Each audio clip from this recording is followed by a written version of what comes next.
Како дел од програмата на Нов културен бран, проект кој го реализира Министерството за култура и Центарот за култура Бели Мугри, на 6 ноември ќе се одржи промоцијата на монодрамата Дневникот на лудиот од Николај Гоголј во режија на Ѓорги Ризевски во изведба на Бобана Лексовски.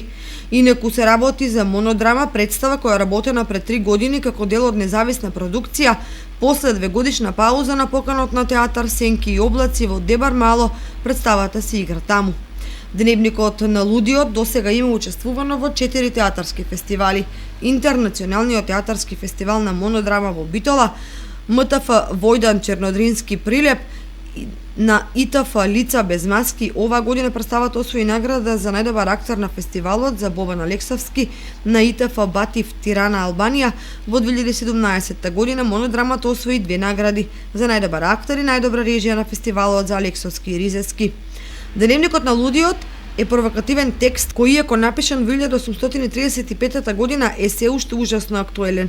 Гоголј сака на секој начин да разбуди од сонот од кој сме сите заслепени во секојдневието и проблемите околу социјалниот момент, трката во која живееме.